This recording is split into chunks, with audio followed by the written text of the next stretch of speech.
Okay, so we've completed confidence intervals for means, and we've already shown you confidence intervals and hypothesis tests for proportions. Now we're moving on to hypothesis tests for means. And I like this cute little cartoon here. Students' T distribution. There's a teacher's distribution. And yeah, grades can sometimes look like that. So hypothesis test for means is just like it is for proportions. State is the same, except we're doing means instead of proportions. Your null is that mu equals some null value, not the statistic from your sample.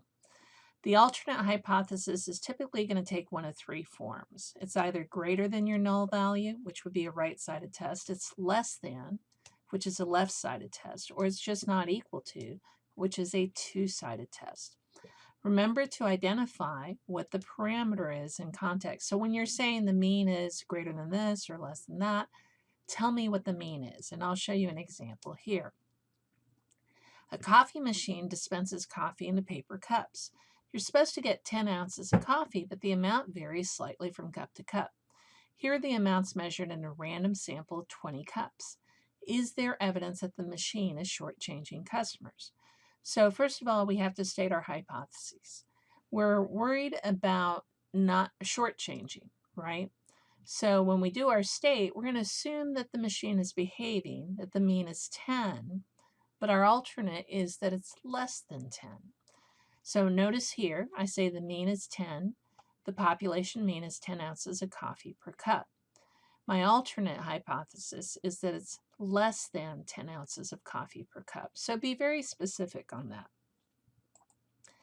For plan, you always want to identify the name of your procedure.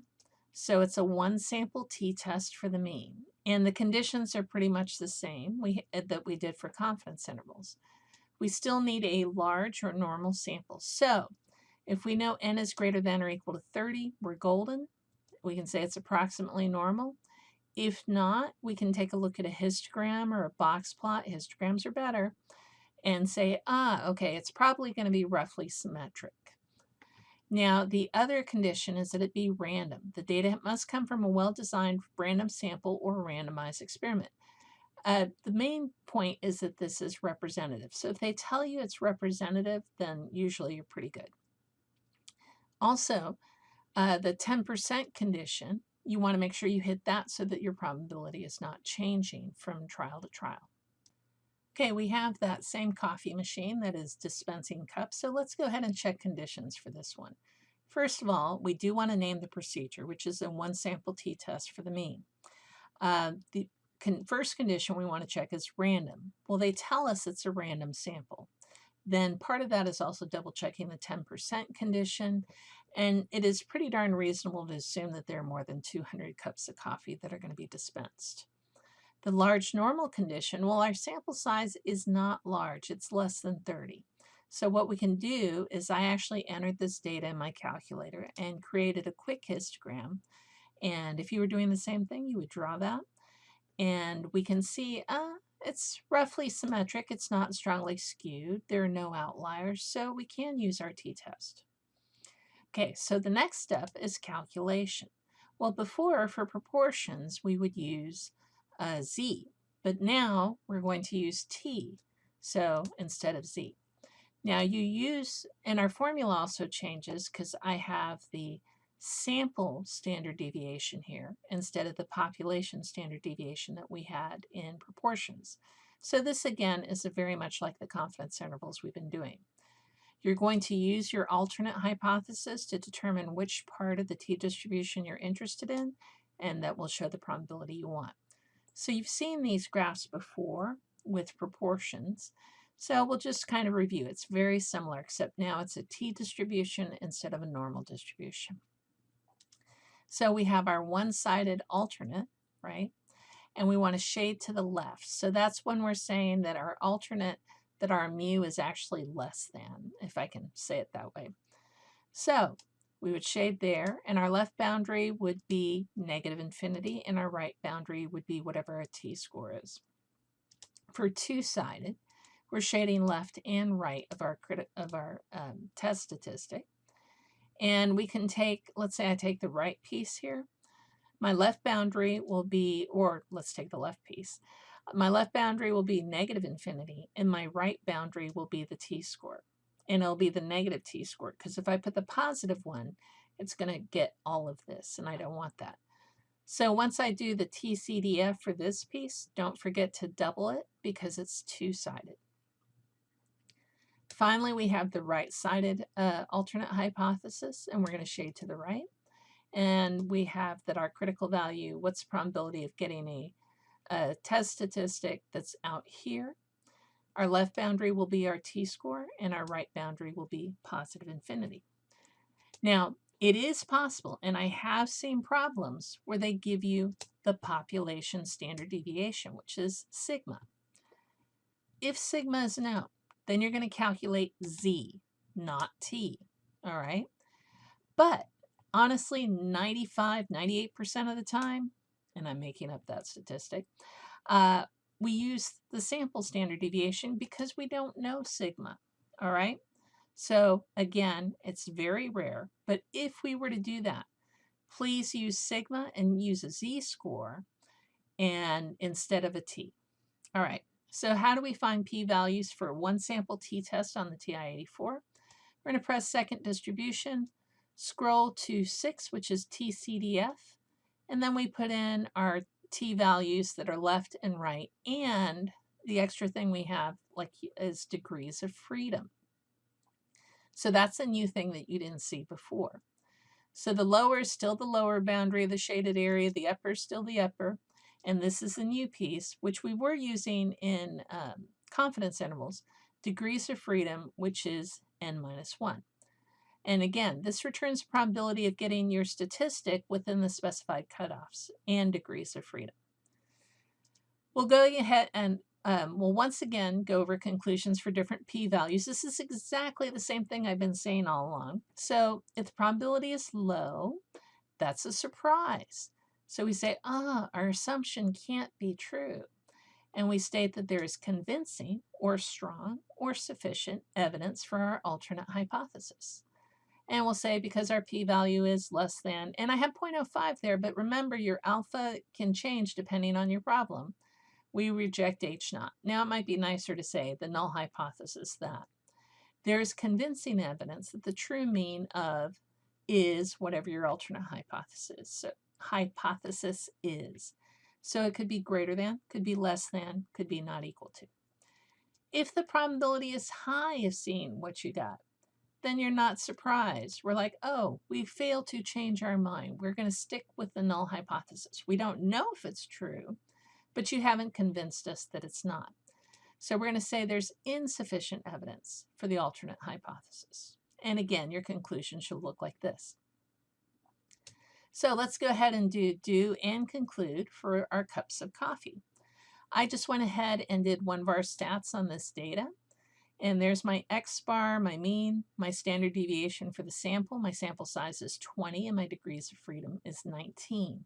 Remember, I get degrees of freedom by subtracting 1 from sample size.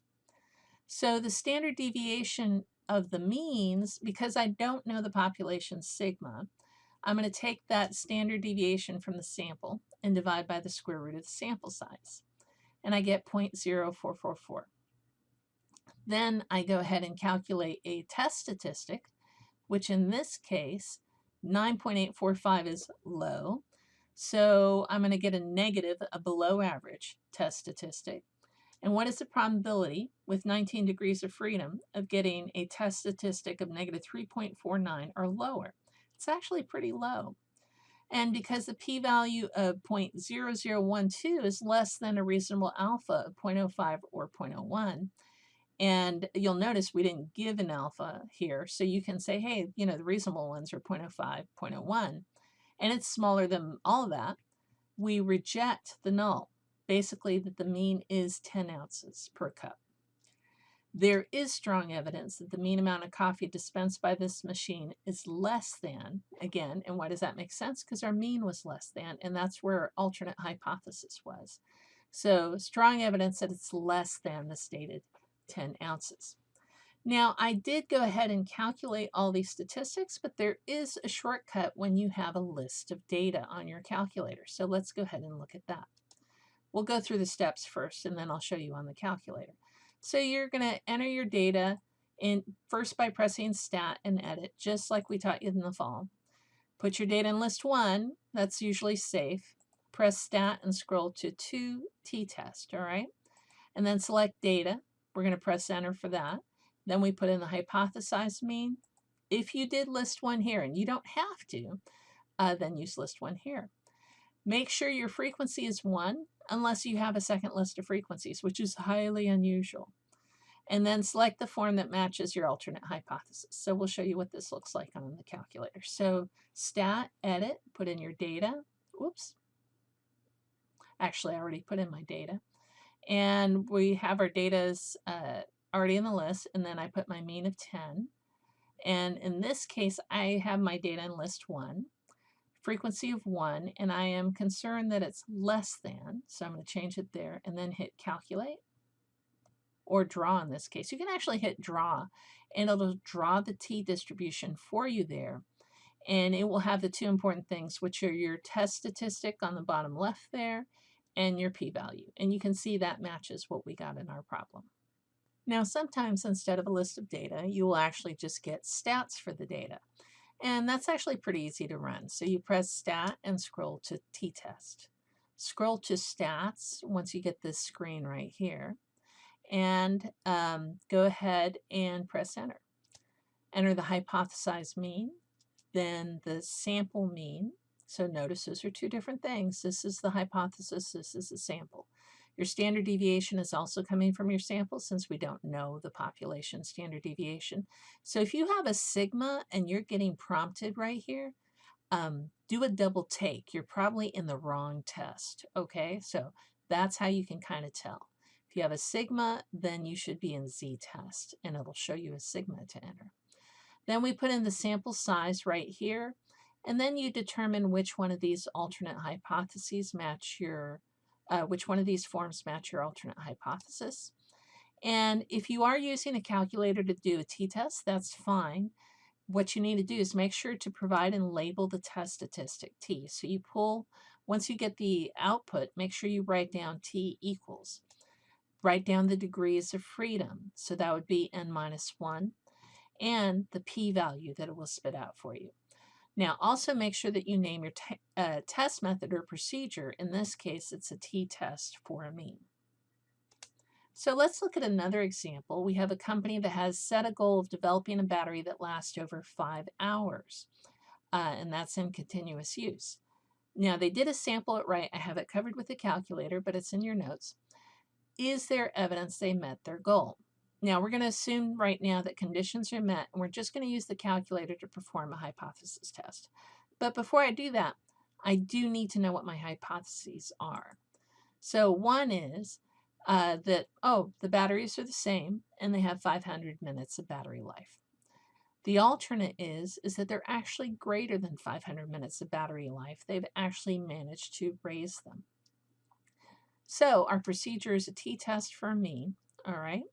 And so let's go ahead and show you how I did this. First of all, I went ahead and I entered the data, and I'm showing you how I entered it. And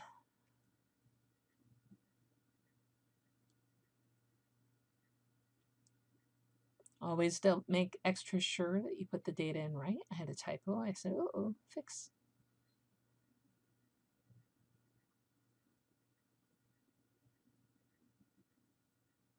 And once you've entered all the data, we're going to go ahead and go to Stat, Test, T-Test, Enter.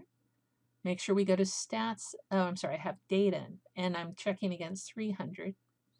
And my data is in list 1, and I want to check if this mean is greater than I'm expecting, and hit Calculate, and voila. So I can just pretty much copy down, whoops, let me go back there. I can copy down all these values that are right here and put them here. Oh, yeah. So I'm just copying these down from the output. And let me go ahead and put this, and I'll go ahead and put those values back again. So you can see they do not put the degrees of freedom. So you're going to need to figure that one out on your own. But considering all you have to do is subtract 1, not so hard. There is your test statistic. There is your p-value. And because we do have a very large p-value here, we fail to reject our nulls. And we say, no, there's not really evidence that you've improved battery life. So too bad, so sad. All right, now let's go ahead and look at one more example. And this is U.S. gas pumps are designed to achieve an accuracy of 0.5%. HEB is installing a new line of more modern gas pumps and wants to make sure the new model is operating properly. They randomly select 35 of the new pumps to test. They pump gas into a 5-gallon calibrated container until the pump reads 5.00 gallons. Then they measure the container to find out how much gas is actually in there. And they find out on average that there are 5.02 gallons of gas with a sample standard deviation of 0.08 gallons. We're going to use an alpha of 0.10. Can HEB conclude that the new pumps are dispensing the correct amount of gasoline? So first of all, we always state our null and our alternate hypothesis. So we're going to assume the pumps are working, and then the alternate is that they're not working. They can be not working in two ways. They could be pumping too much gas, or they could be pumping too little gas. There's nothing in the problem that says I'm doing greater than only or just less than. So I'm just testing if it's not 5 gallons. And now we start checking conditions. But first of all, let's name our procedure, which is this one sample t-test for the mean. First major condition is it random? Well, it's given that HEB is randomly selecting the pumps. The large normal, sample size of 35 pumps. Well, that's greater than 30, so we're pretty good there. And 10%. Well, it's reasonable to assume that HEB has more than 350 pumps, but you could also say, well, it's really reasonable that the manufacturer made more than 350 of these. So our conditions are met for a t-test of the mean. Now, let's go ahead and do. So we know that our average from our sample is 5.02 gallons. Our standard deviation from the sample is 0.08. And we're going to calculate a standard deviation for means. So we take the 0.08 and divide by the square root of the sample size n here. So square root of 35, and we get 0.0135. I'm going to go ahead and calculate the test statistic, and I get a t-score of 1.479. So if I were going to plot this, again, I'm doing two-sided. So first of all, if I'm just looking at this side, that's TCDF of 1.479 to infinity with 34 degrees of freedom. So that value is 0.0747. Well, because you might say, well, our alpha is 0.10, so we would reject. Wait a second, we're doing a two-sided test, so I have to double that value. So it's 0.1483 because it's two-sided. So what conclusion can we come to? Well, because 0.1483 is greater than our alpha 0.10, we're going to fail to reject the null hypothesis that the population mean of gas pumped is 5 gallons. So we don't really have evidence that it's not 5 gallons. So, but look at the question. Using an alpha 0.10, can HEB conclude that the new pumps are dispensing the correct amount of gasoline? They cannot conclude that the mean is 5.00 gallons of gas pump because we cannot prove the null hypothesis. We can just say, well, we can't reject that they're working. We have no evidence that they're not working, but we can't prove that they are working. Okay, so let's go ahead and take a look at confidence intervals. So we're going to create a 90% confidence interval for the average amount of gasoline dispensed by HEB. So I'm going to go ahead and calculate my critical value, which is negative 1.69. And my confidence interval is going to be my sample average plus or minus my critical value times my sample standard deviation for the mean. Putting all those numbers in, we get an interval of 4.99 to 5.04. So does that support our conclusions from the hypothesis test? Yeah. It includes 5.00 in that interval, so we do not reject the null. Now, what if we change the test to see if the amount of gas is greater than 5 gallons? What conclusions would we make? So we still have the same t-score. All right, so the only difference is I'm looking only at one side of the curve. So I'm going to do TCDF of 1.479 to infinity with 34 degrees of freedom, and I get 0.0747. Remember, that's the value we calculated up above. Because the p-value is less than our alpha of 0.10 that was given to us, we would reject the null that the mean is 5 gallons of gasoline pumped. We actually would have evidence that more than 5 gallons were pumped. So why doesn't the confidence interval support a one-sided test? So remember, our confidence interval agreed it with our two-sided test, but not the one-sided. Confidence interval said, oh, 5 gallons seems reasonable. The two-sided test, oh, we can't show that it's less than, not equal to 5 gallons. But the one-sided test, we said, oh, it looks like it is more than 5 gallons. So what happened? Well, the confidence interval we did was 90%, and I picked that on purpose to kind of match our alpha. We had an alpha of 5%, a 10%. That means that I'm putting 5% on each end. Well, if I was using the same alpha of 10% on a one-sided test, I'm actually going to be shading more. So there are going to be values shaded in here that aren't shaded on a two-sided test. So this value could cause rejection, but not there. So if I wanted to use the confidence interval for a one-sided test, what confidence level should I have used? Well, and see, the one-sided test has alpha on one side instead of split like that. So what I would do is I have this middle part. I'm trying to figure out how big it is. I know 90% won't work. I need 10% over here, and I need 10% over here because it's got to be in the middle. Well, pretty much that leaves me with 80%. So if I was doing a one-sided with an alpha of 0.10, my confidence interval needs to be an 80% confidence interval. So let's go ahead and do another sample, this time with 140 randomly selected pumps. And we're going to assume the same mean and standard deviation because I'm trying to show you an effect here. So the standard deviation for our mean from the last example was 0.0135 for n is 35. Well, we're now doing 140 pumps and we're getting 0.0068.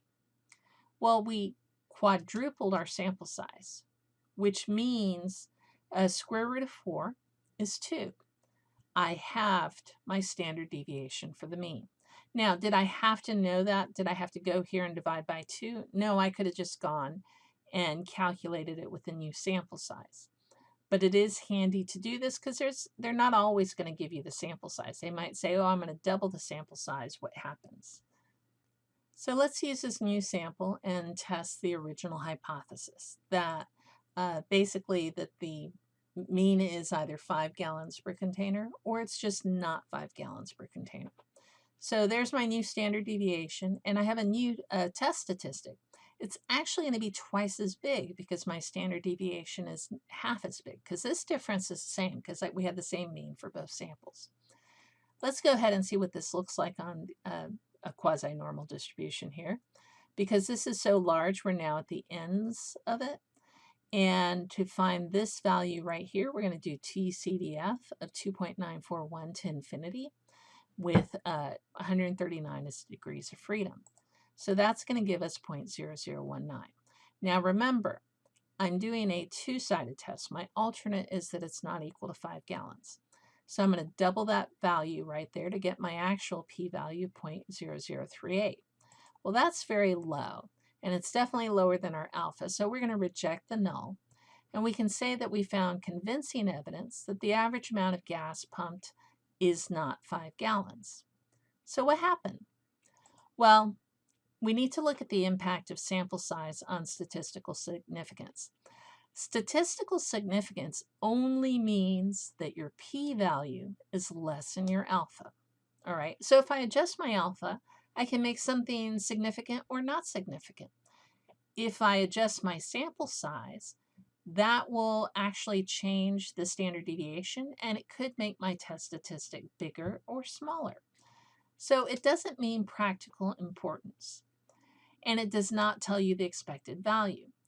So if this kind of says, well, let's try and use a confidence interval now. So from that same large sample, I'm just going to plug it into my calculator, not even show you, and I get an interval of 5.009 to 5.031.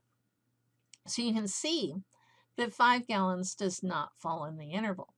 Should HEB be concerned? Well, I'm sure HEB is going to look at this and like, okay, so we're kind of going 5.01 to 5.03 gallons. They can probably live with that.